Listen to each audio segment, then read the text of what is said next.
The more dangerous things, or I say risky things, are when AI can now act on your behalf, right? And I can log into a website and do things for me. And so there, if I'm having AI generate content, I put in a bunch of client information. I need to be very careful that AI doesn't say more than I wanted it to say, right? So there's a level of risk there when AI is generating content. When AI is acting on my behalf, there's even more risk there. But it's like a new employee, right? Over time, you trust, you know what they do well, you know what they don't do well. You know, having guardrails and building trust over time, right? It's one bit at a time. Happy Wednesday. Happy Wednesday. It's recording podcast day. It is recording podcast day. How have you been since the last recording podcast day? I've been well, lots of a travel warrior on the road quite a bit lately. It's been great. It's been good. I love being in person with clients. I think there's just so much value add when you can see what it looks like and be on site and do the work. And after, 3 different cities for 3 days each in basically 10 days, 11 days. It's good to be back, and it's good to get back into the work of work at this point. Yeah. But it's good to be on site with folks. How about you? Yeah, busy time. Made a short film with my parents, closed on a house, 1 year anniversary celebrations, husband's birthday, beach trip, just a few things in May. Yeah, we've had a few things going on over here, so yeah, Yeah. it's probably been a couple weeks because of all the things we just mentioned. Yeah, Yeah. but it's been a really great time, and I'm very grateful for all the good things. And today is a good thing. I'm excited to talk to somebody new, and this is someone that you know, but I've actually never met before, so this will be really fun. Yeah, Jeff and I go back a bit. We actually met at church a long time ago, and then just got talking about work stuff, business stuff, and obviously with his skill set and knowledge and expertise in AI. I have to say this, 2 years ago, Jeff and I were talking, and he was kind of teaching me some things about AIs, ChatGPT and all those were just kind of and people were starting to find out what those were. And he's like, "Hey, you watch in 2 years, everybody's going to have an assistant, everybody's going to have agents, everybody's going to have this stuff."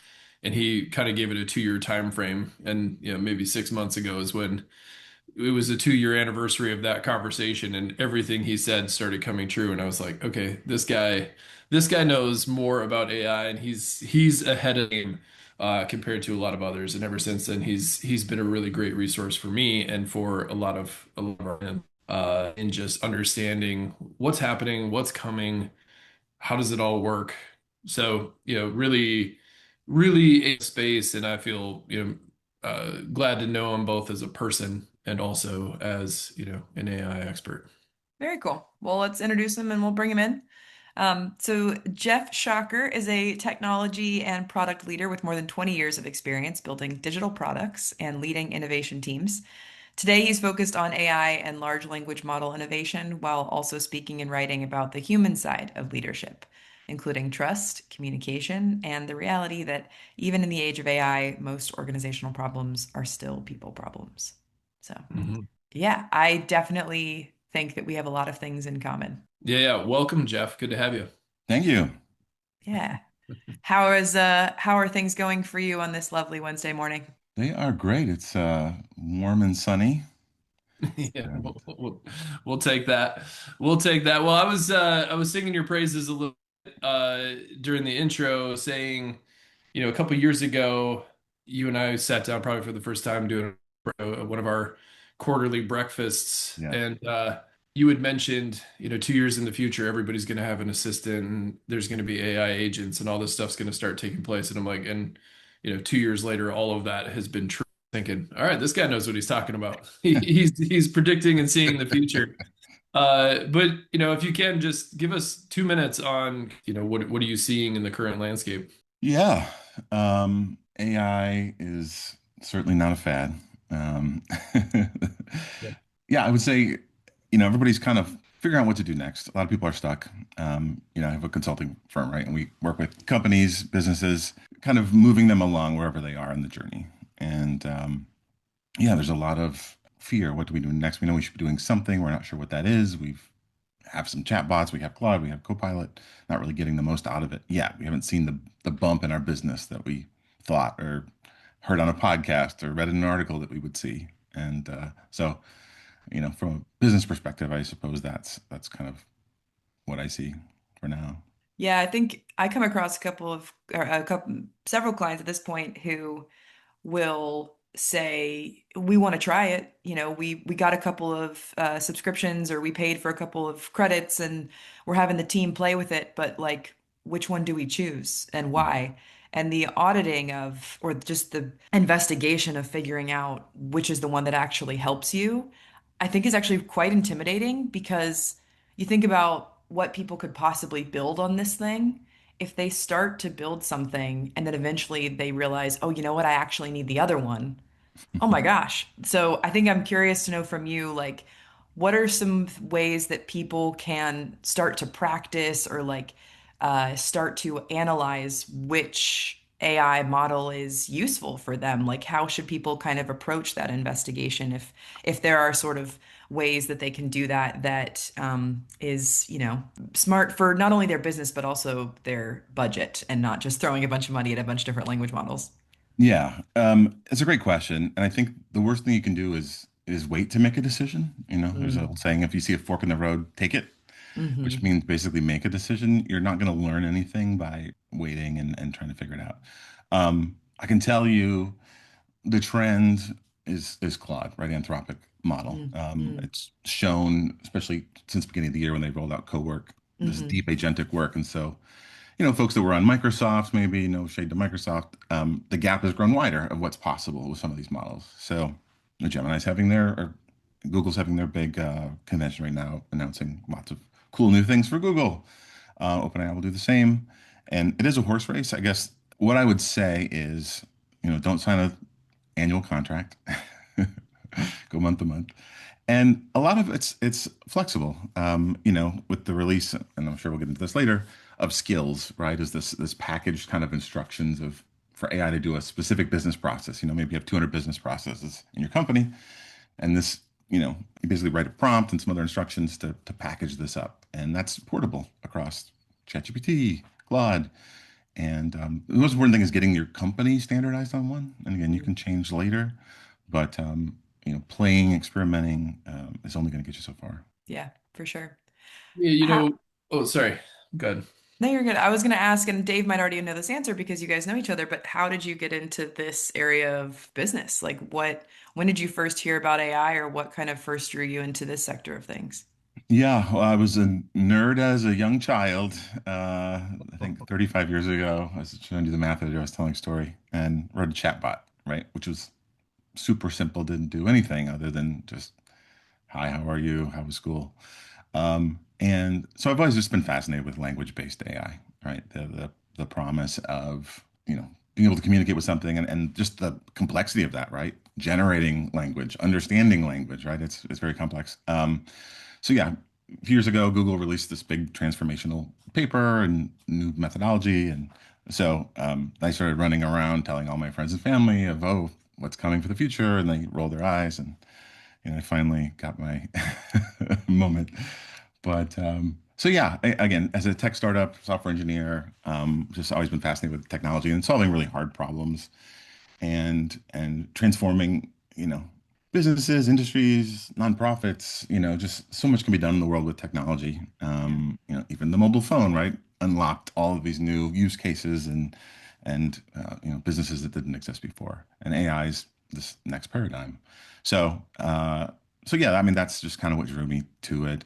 Just a passion, honestly, for the disruptive power of technology, and then trying to figure out all the different ways we can do cool things, break things with it. Yeah, it's interesting. So, to Hannah's first question, we run into clients that I think are running into what we would call like the paradox of choice, or what Barry Schwartz calls the paradox of choice, which is there's just so much possible with AI that maybe didn't feel possible before, even ourselves included. Now it's like, well, I can do software development. I've never been able to do that in my life, but now, man, I could create an app if I wanted to Yeah. in 2 months or 30 minutes, just depending upon what we're doing. And it used to think like, oh, I'd have to spend $500,000 in 5 years to build something like that.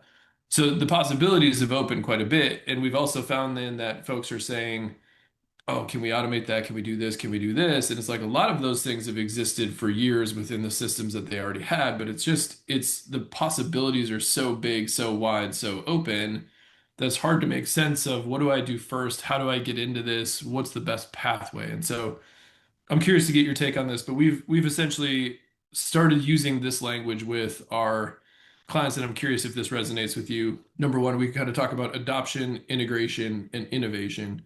Adoption is the daily kind of individual practice of, okay, have I incorporated into how I operate? Am I, you know, running my data sets through Claude? Am I, using it for email writing? Am I using it for whatever the, kind of various individual contexts are? Integration is more, are we incorporating AI into our workflows and how we operate as a business internally, right? And making it a tool or using it as a tool that helps us work more efficiently and more effectively. And then innovation is kind of customer facing, meaning are we creating a product, a service, whatever it might be that then faces our customers? And I've found at least that that compartmentalization is helping individual leaders, CEOs, whoever make sense of, oh, okay, at least now I can compartmentalize this, wide swath of opportunity. So I'm curious, kind of, does that resonate? One, and two, how do you help people make sense of how do you apply it in the work environment? No, that makes perfect sense. I guess the mistakes that we see are executives who kind of, "Oh, I'm busy and I'm letting the team figure out how to use this stuff." Like, if you don't understand what's possible, you don't understand how far behind you are. If you don't understand the capability of what Claude Cowork can do, for example, it can churn for an hour through hundreds of documents and do amazing things that you didn't even think was possible, right? That your competitors are doing, and or the one person by themselves creating a company right now.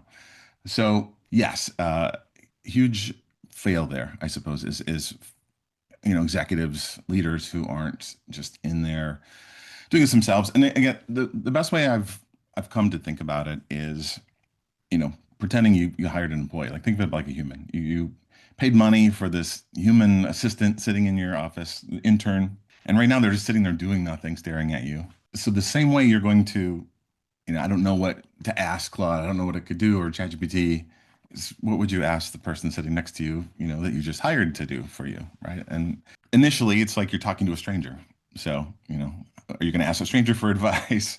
So the first thing to do kind of is teaching AI about you. And this is me, this is our business, this is what we do. Just again, this new employee, you think day one onboarding, what am I doing? I'm telling them, hey, this is us, this is what we do. Yes, I know you're brilliant and you've worked at all of these places. This is what we do at our company. This is how we think about our customers, our service, what we do. Secondly, to your point, I think is teaching AI how to act. Integrations. Yes, these are the things we can connect to. Again, think of that new hire, right? Onboarding. Yes, here's your email. Here's connected to our CRM. All of these tools that we use every day. There you go, right? If they're going to help you like an employee, they need access to that stuff. And then the third level is teaching AI how to think.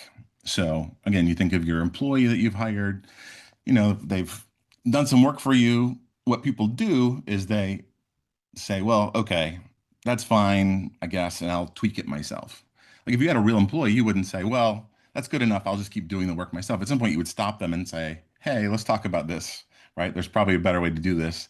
Let me show you how I think about it, right? Because that's what they really want to know is, and again, if you have a good employee, they're going to say, well, can you explain why, Dave, why we do it this way? And AI is going to thrive in that same way if you give it that context. So yeah, I think, very similarly. You mentioned innovation. We think about efficiency AI versus, yes, I can save money, I can go faster, I can do all of those things. But, opportunity AI, innovation AI is, yeah, we can do things we've never thought before, right? New lines of business, new services that, only the big companies offered, right? I mean, small companies are going faster than anybody, especially the ones that see the opportunity and just cranking as fast as they can, honestly, to compete, and they can compete with much larger firms. It was a long-winded answer, but hopefully got to it. It was worth the wind. It All was worth right. the wind, Jim. Yeah. Yeah, no, absolutely. Something that I think about in this space a lot. So I am someone who really enjoys the hard work and, achievement of getting something done and using my own brain to figure something out, the challenge and all those kind of things. And sure, it's nice when, if I'm putting together like an operations manual and I don't want to have to write all those pages, I can leverage, a Claude or something to help me write all that out. But there's a lot of other work that we do that I'm like, I want to do it myself. And I feel like there's a lot of people in my sphere that feel like that right now. A lot of their people that they work with, like, I want you to leverage AI. I want you to figure out how to use it, how to use it. And we're like, but what about my own capability and the fact that, like, I want to figure it out and understand it more so than outsourcing it? And I'd be curious to know actually from both of you your thoughts on, like, how should leadership approach asking people to use AI when one, they might not want to, and it might not just be because, they're afraid of it or they don't know how to use it, but because, like, it feels, forgive me, but like you're cheating. It feels like you're skipping a couple steps and Yes. you enjoy, the figuring it out on your own. And so I'm curious if you've come across that, Jeff, in your coaching or when working with leadership, Dave, you too, and kind of what you guys think about, like, how do you then work with a team who might push back because they're like, but I can do it, and I can figure it out myself and I want to. Yeah, Dave, what have you seen? Yeah, it's a good question, Hannah. The thing I think is a little bit of a mental shift is, Jeff, you were kind of alluding to this at the last part of what you said, which is kind of shifting from doer to director, I guess is a little bit the mindset shift of I don't actually feel like I'm not like when I use AI to do certain tasks, I don't necessarily personally feel like I'm not doing the work. I have to understand the frameworks and I have to understand like the best way to execute something. I have to understand kind of I have to be good at directing it to do the thing that I want it to do and giving it that context and understanding it. It's just a different way of perceiving the work, maybe is the way I see it, in that the execution components of it just happen 10 times faster or 100 times faster than I could do it. To your point around process documentation, it's like, yeah, can I write that? Absolutely. But what I really need to understand is what does a good process document look like? What's the structure? What are the pieces that I need to put in place? And then can I direct AI to do the labor portion of that in a more effective way? So it's less like am I doing the work or am I not doing the work, kind of painting that as a binary decision. It's changing the nature of how I do the work and execute and think about it from doer to director. And I think that that's helped me, at least personally, adopt it a little bit more effectively. And I think I've seen that with other entrepreneurs that we work with.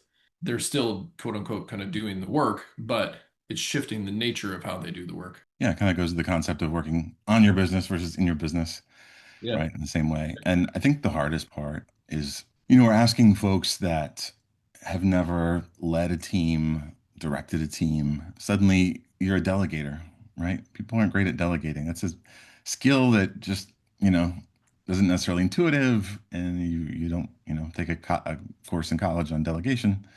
It's something you learn by putting into a leadership, being put in a leadership position. And those are the folks, right? If you're asking me, you're a young person and asking me what the most important thing I can work on and think about is be a good communicator and a good delegator. And you ask people what they do. I don't even know how to explain it, and how could I even explain it to an AI? How could I break what I do, right, into the smaller tasks and chunks to have something else help me? So that's a new challenge that folks are gonna have to struggle with. And it's real. You look at creators, right? Whether they're writers or they're designers or, in marketing, like a lot of this creative work. And it's tough. The AI can churn out 50 new logos, ads, when you would spend your own time on that. So it's hard. I think that's some people still want to do that. I mean, we had recording studios and synthesizers, and there's still people who play guitar, and that hasn't gone away. So I think you're still going to find people that enjoy the craft of doing whatever thing they love doing, and just finding out the great thing is you can just do that very narrow piece that you love, right? And outsource, collaborate with your AI to do the rest. I'll come back to kind of like a leadership operations question that I was thinking about was like, so, for any leaders who might be listening to this, I imagine someone who's coming to this episode, like, they're already thinking about AI. This isn't necessarily an introductory course. They're really thinking about, like, okay, I know what it is, I've tested it, but, like, what do I do with it and how do I know if it's the right fit? Kind of back to, yeah, maybe my first question. And so, are there things that you tell leaders about, like, what to track to know if it creates value, or like how to analyze, like, is this actually creating value, or is this something that, is kind of a shiny new toy? Like, are there ways for people to once they kind of integrate it to keep a thumb on it and know if it's valuable or not for them? It's a great question. I think a big miss is that, it's not just technology, it's people. People are the big, the other half of the equation. Absolutely. And it's, we do all this training on the software that we buy, and you're like, well, it's just a chat box, it's a text box. What do I need to train you on? You just ask questions and type and talk. And there's a lot, right? It's like taking a course on how to train a new employee to do this work for you, right? And delegate the things we've said. So if you show somebody how to do a job that, a task that they don't love, that takes them 30 minutes in 3 minutes, they're never going back to the old way. And so you have to invest the time to just, hey, let's all get together, let's share ideas, let's take, everybody, let's take a task that we hate, that there's tons of friction, it takes a long time.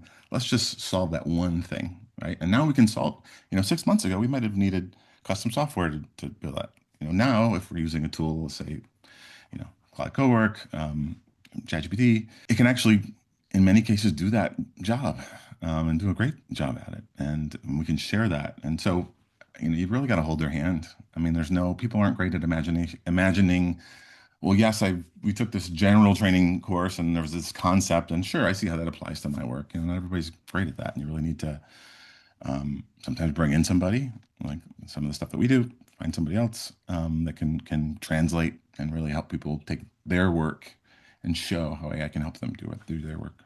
Well, and the people part of this is like it's so important, and I feel like a lot of people are in my space who talk about AI with a lot of fear forget that like it is a tool that we use and it will always be.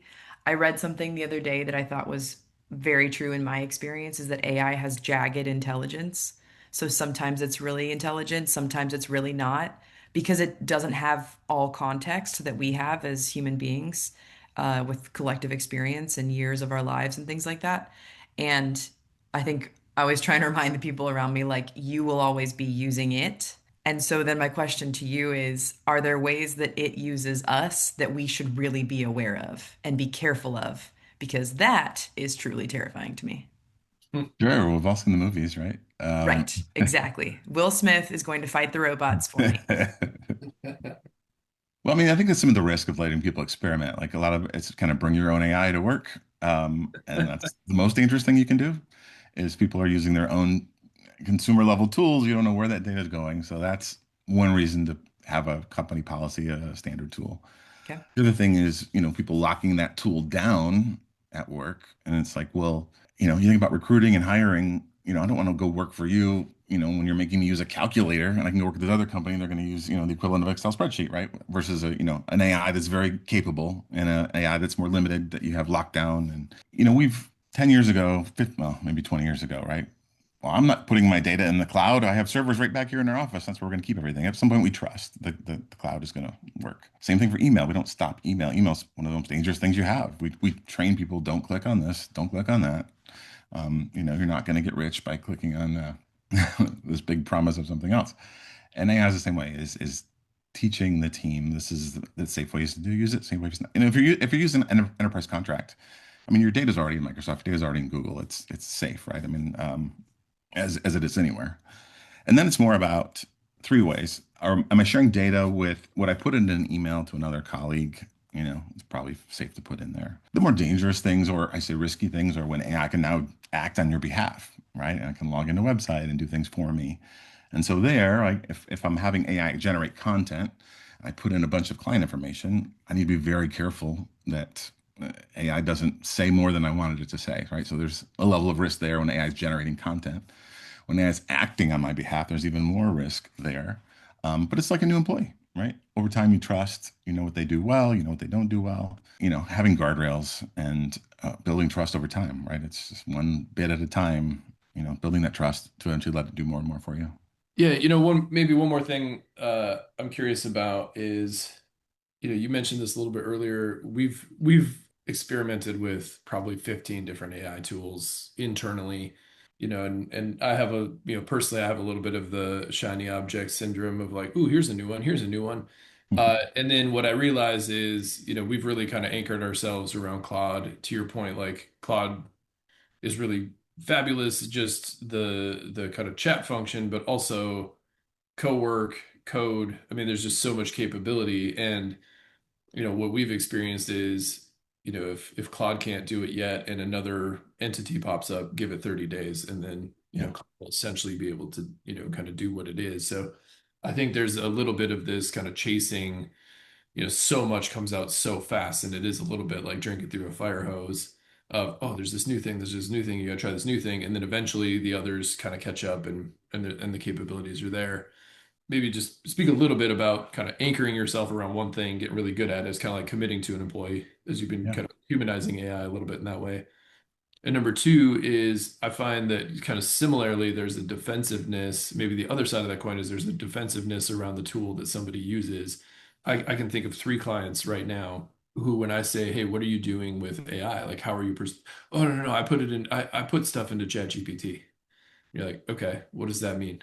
Yeah. Like, what do you mean by that? Like it's almost like a defensiveness around, hey, we're quote unquote doing AI, but they don't really know what they're doing. They don't necessarily have a plan, but because they're using it or because they've incorporated it in some way, shape, or form in their life, it's almost like, yeah, so I don't actually have to do the hard thing that I don't understand and get into it and really understand it. So I see those two maybe obstacles for leaders of organizations. Either it's defensiveness that, yeah, we're doing it, but we don't really know what that means, or shiny object syndrome, which is we're chasing all the different tools and they're not really actually making progress.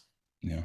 What's interesting is what you said about the language they use. I'm doing AI, and I think that's very telling, right? I don't know that I would ever say that, or, it's, I have AI. AI is doing this for our company, or doing this for me, right? It's not me using it, it's helping me. The easiest lift is just, you know, a prep your day in the morning, right? Everybody's got a calendar, everybody's got meetings, everybody's got emails. If you're using a tool like, say, Granola to record your meetings and your have transcripts, right? Like I have a function that runs every morning for me that it tells me this is the stuff you said you would do yesterday for people that they're still waiting on. These are the emails that you need to follow up on. This is your meetings today. And here, by the way, I researched all these people online and also looked at our past conversations. And here's everything you need to know. That's amazing, right? I had to do all of that work manually, and now it's just poof right in my at the beginning of the day in my inbox. So seeing that, and again, then there's lots of pieces there to set that up. It's just it doesn't magically happen, but once you have the pieces connected, you just ask AI, help me, right? I heard a guy on a podcast say this was possible. How do I do this? Right? It'll help you get there. Mhm. That has been useful to remember, like you can ask it to Yeah. guide you to, yeah, very useful. Well, thank you so much for coming to share all of your thoughts and experience on this subject. I know we could probably do an entire season about AI. Lord knows there's a million questions to ask it, but I'm curious. I think my last question to you is kind of a two-parter. One, what do you like to consume that helps you learn about AI? So maybe some other people can kind of go there and continue their learning. And then two, how can people connect with you so that they can continue to learn from you? Sure. A podcast that I love, there's a bunch of them, but the AI Daily Brief is just does a great job at just in 10 minutes telling me what happened. And then they unpack a larger story, which is really helpful. There's a million newsletters and other things, and I think try a couple and just find one that fits for you. Some of them are going to be more business oriented, some of them are going to be specific for your industry, some are going to be a little more techy. So I would just find, and again, ask AI, right? Like who's doing a great job writing about this? And let it go find who's popular, right? And Gemini and Google, right? It's connected to YouTube and can see has better search than any of the others into certainly all of the Google properties as well as YouTube. So who's popular, who's talking about the subject on YouTube and watch and learn. So, I mean, Gemini is just by itself, right? You talk about one-off tools. I use Gemini to search for me and look at things and find things for me. And what was the last part of your question? Oh, how can people connect with you and Oh, continue learning yeah, from you? that's a good one. Jeff, Jeff, at Metaprop Labs, metaproplabs.com. We do a lot of work with real estate companies. So that's the website says, but we certainly help all industries and in both strategy and just enablement. We do a lot of just helping people work with Claude, coaching them to coach their AI. To help them better, do better for them, creating company brains, and there's lots of fun things to kind of get started. That's awesome. Well, thank you so much for joining us. And I know you got to go, so you're free to leave us. But we hope we can talk to you again, and we'll have many more AI questions for you. Yeah. Awesome. Thanks, guys. Thanks, Thanks. Jeff. Yeah, we'll have to get another breakfast on the books here soon. Yes, definitely for sure. Yeah, yeah. Thanks. Thanks, Jeff. All right, Dave, let's wrap up our podcast episode, shall we? Let's do it. What are our thoughts on AI? Oh boy, what a subject, you know? What a subject. I mean, honestly, I think the nugget for me, yeah, every time I talk to Jeff, like I feel like he's a year ahead of pretty much everybody else I talk to on AI. He's just been around it for so long. He understands it pretty deeply. The framing that he gave that I thought was really helpful is think of it as an employee. Think of it as a person that you would train as a, you have to delegate to it. You have to help them understand your company. You have to, humanizing it a little bit, I think was a helpful frame for me versus, hey, can this tool do this thing? It's a little bit more like, okay, can we treat it like a person who has capability, who has skill, who has a way of understanding something, and how would we help that person then understand what we do and deliver work and think about it? That was a helpful reframe for me in thinking about some of the things that we're trying to do versus how do I use, instead of it being a hammer, how do I use this hammer really well? It's, oh, here, this capable human object, I guess, this capable human object, how would I use that to then further the business and advance the business in different ways? And I thought it's got me, that's the thing that's kind of percolating for me at this point in time from the Mhm. conversation. Yeah. I think the thing that always percolates with me after talking about AI is how can we use AI to make AI less damaging? Hmm. AI is so damaging in so many ways, even if people don't want to admit it, to the environment, to our brains, to society. And it also has the capability to help us Yeah. not make it damaging. There are already AIs out there, models that, and companies that are using it more ethically than others. And it's Yeah. so powerful, it can solve so many problems. And yet the one problem or the environmental and kind of societal problems that it creates, we seem to just jump right past using it for solving those.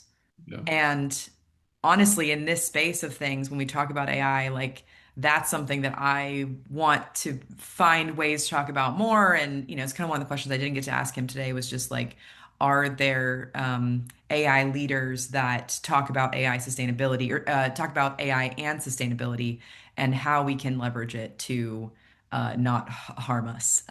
Because it Yeah. does help us in a lot of ways, and it is here to stay. It's out of Pandora's box, all that kind of thing.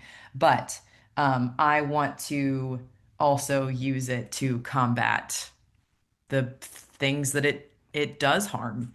And I think that there are a few companies and people who are investigating that, but not nearly enough, especially with the fact that how much good it could do if we really took the time to do that. And so I think I'm going to loop that back to what he said about teaching people how to use it and teaching ourselves how to use it, that it has so much more capability than just asking it to check your email. Yeah.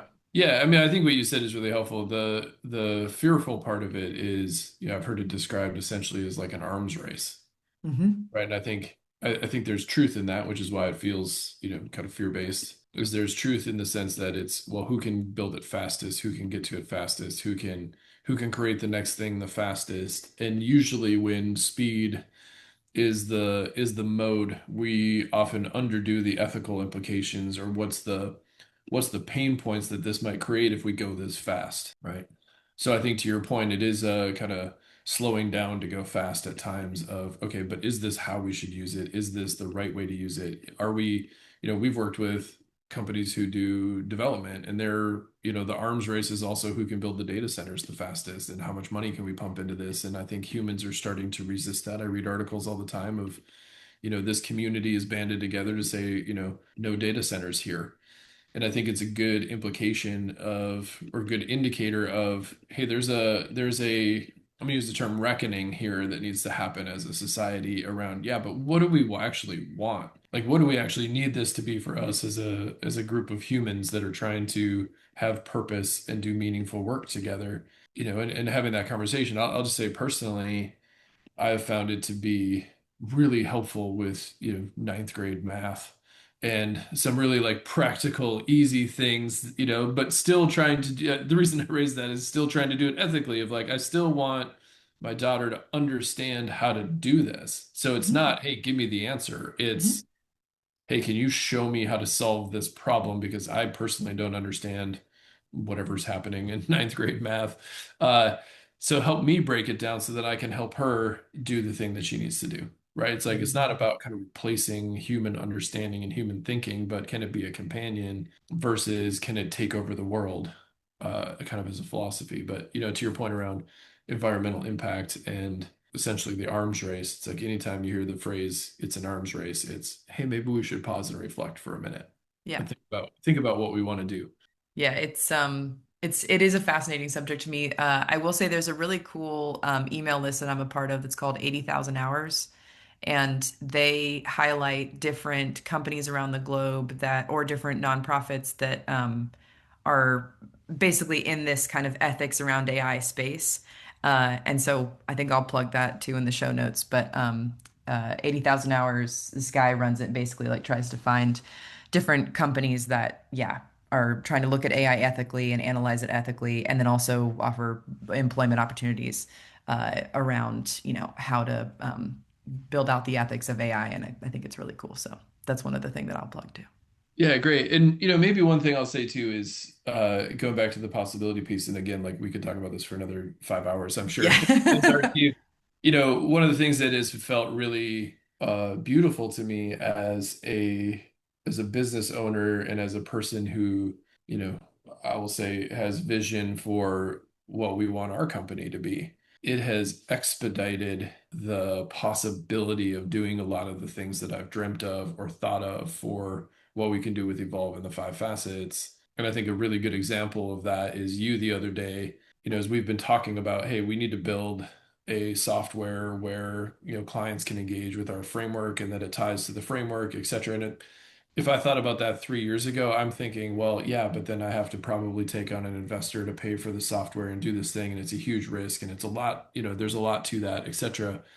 And I didn't even ask you for it, but just because it's kind of been under the surface as a conversation we've had the other day, were like, hey, I built this out in Claude and I went into Lovable and I did this thing. And I was like, oh man, like this thing that's sat in my head for a really long time, like started to come to life in a week versus months, years, So I think the beautiful part from almost from like a purpose perspective of visions and dreams and these things that we've had can be easier to access.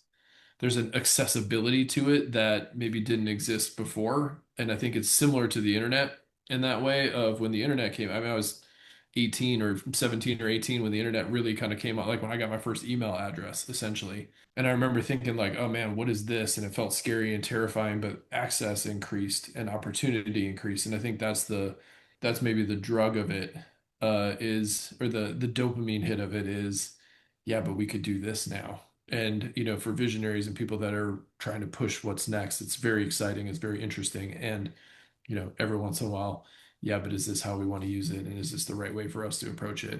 And being able to kind of hold both spaces, I think is important. Yeah, yeah, absolutely. It is here to benefit business, but it can also benefit humanity. And I think that's the thing that like I just wish we were spending more time on that. You're a Yeah. good human, Hannah. Hey, thanks. You too. This was lovely. Great to talk to Jeff. And thank you all for listening, and we'll see you next time. See you next time. Thank you for joining us on Business Velocity. Today's insights are just the beginning of enhancing your business's momentum. Don't forget to subscribe on Spotify, Apple Podcasts, or wherever you listen to podcasts. You can also explore our framework at theevolvedifference.com. And remember, the time is now to take these strategies and apply your learning and achieve velocity. See you next time.